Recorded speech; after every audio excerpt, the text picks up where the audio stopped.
December the 2nd, 2021. Guys, you're looking at current images from Sky Live, and this is a computer program, and this is from England when we're dealing with Greenwich time.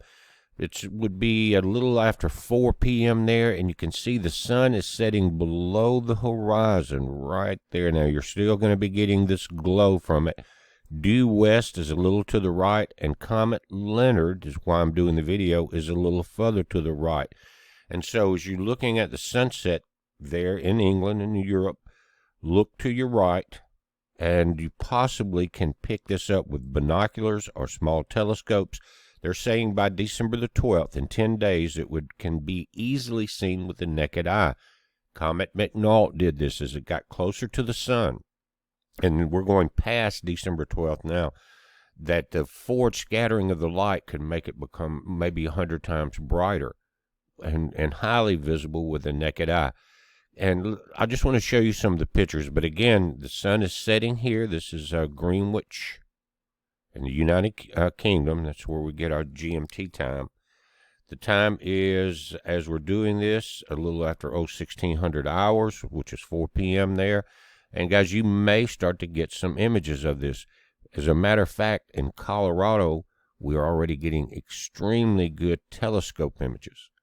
This is from today's space weather, one of the links on our website at bpearthwatch.com. It says the brightest comet of the year is approaching Earth on December 12th, 2021. Comet Leonard, also known as C/2021 A1, will be just 35 million kilometers away and could be visible to the naked eye in the early morning. Below is my first capture of Comet Leonard. This is a report coming from Daryl Spangler of Estes Park, Colorado. It was much brighter than I expected. Now, if I'm not mistaken, Dale has had some of these comet pictures up over the last few years. It says Spangler photographed the comet on November 30th using a 2.4-inch Raptor Radion telescope and a Canon 5DS digital camera. It was an easy target, he says. Right now, Comet Leonard is in the northern constellation that we call the Hunting Dogs. It's shining like a fuzzy star of a magnitude +7. During the 10 days, the comet brightness will sharply increase. That's between now and the 12th. It says most forecasters agree that Comet Leonard will reach a magnitude +4, easy to see in small telescopes and visible to the naked eye from the dark sky sites during the second week of December. Now, this is the light curve chart that has been put together for this particular comet. The magnitude is on the left, the dates are on the bottom. And these little black crosses, guys, are where this thing has been spotted. And you can see that it's a little above the expected curve already as far as brightness. The blue curve traces the predicted brightness of Comet Leonard, crosses of recent observations. As the comet approaches the sun in early January, now we're moving on past the December 12th, forward scattering of sunlight through the comet's dusty atmosphere could create an additional surge in brightness to a magnitude 1. The same phenomenon worked on Comet McNaught in 2007, making it visible in broad daylight. Stay tuned for updates as Comet Leonard draws near. Again, Space Weather has a photo weather gallery that these images will come in. But guys, we're already seeing, as I scan back up to this, very beautiful images of Comet Leonard. Check this out. You can see a very long tail. And actually, you can see a section, if you look closely, of what's called the ion tail.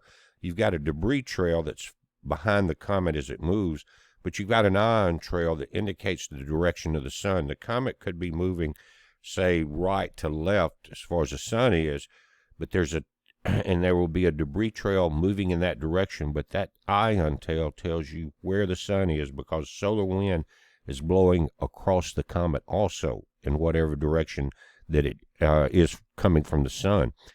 Now, when we see this, a lot of people think about times in history where these comets were precursors of big events, wars, plagues, things like that. We've talked about it before, and you can read the history of it. But, guys, I don't know how this comet will be talked about in the future, but what's going on this planet right now is very concerning. Many of the nations of the world, especially in Europe, are merging in their political, their medical doctrines. And if you think about it, that spread is very quickly becoming worldwide, kind of a one world system. And we've had elections this year that changed some of the Democrat and Republican seats. And that's about to go into effect in the next month or so as we go into the inauguration of these new politicians.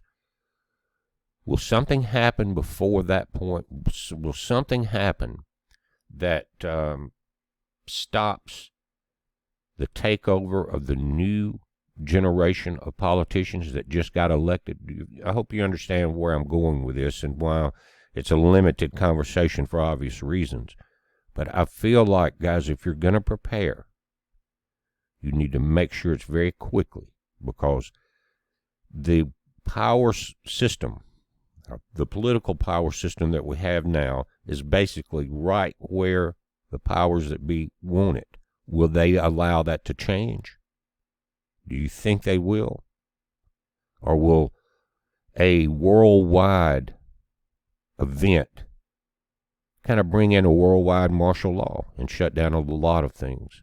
Because if you think about it, say in the European Union, then you don't really have local politicians in your area that are responsible, but goes to much higher courts, much higher up on the ladder of politicians and rulers. And basically that leaves none of your local politicians accountable for what they do. Do you understand that?